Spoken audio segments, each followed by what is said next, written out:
আলহামদুলিল্লাহি রাব্বিল আলামিন আসসালাতু ওয়াসসালামু আলা রাসূলিল কারীম ওয়া আলা আলিহি ওয়া আসহাবিহি আজমাইন আম্মা বাদ। আজকে আমরা মাদ সম্পর্কে আলোচনা করব। মাদ অর্থ হলো টেনে পড়া বা দীর্ঘ করে পড়া। মাদ অর্থ হলো টেনে পড়া বা দীর্ঘ করে পড়া। আগে আমরা শিখেছি জবর, জের, পেশ এগুলো দিয়ে যখন কোনো শব্দ থাকবে তখন কোনো টান দেওয়া যাবে না। আজকের ভিডিওতে আমরা কোথায় কোথায় টান হবে সেগুলো নিয়ে আলোচনা করব। তো চলুন মাদ সম্পর্কে আমরা সামান্য কিছু ধারণা নিই। মনে রাখতে হবে শুধু জবর, শুধু জের, শুধু পেশ থাকলে তাড়াতাড়ি উচ্চারণ করতে হবে, কোনো টান হবে না। তবে জবরের পরে যদি খালি আলিফ থাকে তাহলে এক আলিফ টানতে হবে।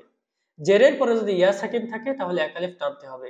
পেশের পরে যদি ওয়াও সাকিন থাকে তাহলে এক আলিফ টানতে হবে। জবরের পরে খালি আলিফ থাকলে এক আলিফ টানতে হবে, এটাকে আমরা আলিফ মাদ বলবো। জেরের পরে ইয়া সাকিন থাকলে এক আলিফ টানতে হবে, সেটাকে আমরা ইয়া মাদ বলবো। পেশের পরে ওয়াও সাকিন থাকলে সেখানেও এক আলিফ টানতে হবে, সেটাকে আমরা ওয়াও মাদ বলবো। এই আলিফ মাদ, ওয়াও মাদ এবং ইয়া মাদ থাকলে এক আলিফ টানতে হবে। তো এক আলিফ টানের পরিমাণটা আসলে কতটুকু? আমরা সহজে বলতে পারি এক আলিফ টানের পরিমাণটা হলো 1 থেকে 2 সেকেন্ড। এক আলিফ টানের পরিমাণ হলো 1 থেকে 2 সেকেন্ড। তো চলুন আমরা প্রথমে আলিফ মাদ প্র্যাকটিস করি। আলিফ মাদ আমরা বলেছি জবরের পরে খালি আলিফ থাকলে আলিফ মাদ সেখানে এক আলিফ টানতে হবে। তো চলুন আলিফ মাদের আমরা কয়েকটা শব্দ প্র্যাকটিস করি। আমার সাথে বলুন মা, কামা। এখানে লক্ষণীয় যে শুধু মিম জবর থাকলে আমরা মা কোনো টান দিতাম না, কিন্তু এখানে জবরের পরে খালি আলিফ আছে, সো আমরা এখানে এক আলিফ টানবো। মা, কামা। কাতে কোনো টান নেই, মাতে আবার এক আলিফ টানতেছি কারণ জবরের পরে খালি আলিফ আসছে। মা, কামা, লা, ফালা।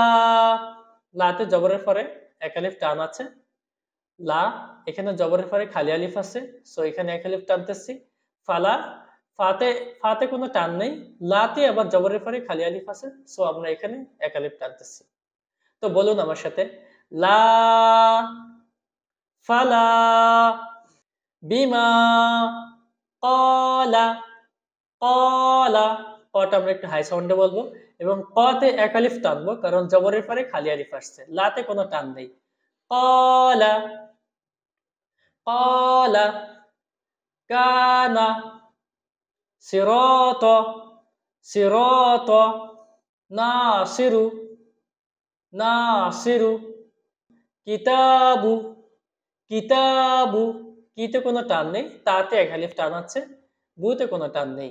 কিতাবু, ফিরাকু, ফিরাকু, ফিরাকু, সালিহু, সালিহু। সতে এক আলিফ টান আছে, লিতে কোনো টান নেই, হুতে কোনো টান নেই। তাহলে আমরা আলিফ মাদটা প্র্যাকটিস করলাম। জবরের পরে খালি আলিফ থাকলে এক আলিফ টান হবে। তো আমরা আলিফ মাদগুলো প্র্যাকটিস করলাম।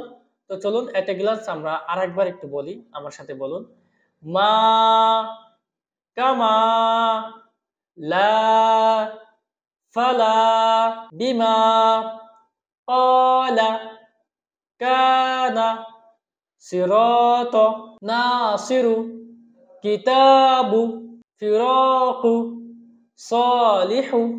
আলহামদুলিল্লাহ আমরা আলিফ মাদ শেষ করলাম। আমরা পরবর্তী ভিডিওতে ইয়া মাদ এবং ওয়া মাদ সম্পর্কে আলোচনা করব। আজকের আলোচনা আমরা আলিফ মাদ দিয়ে শেষ করছি।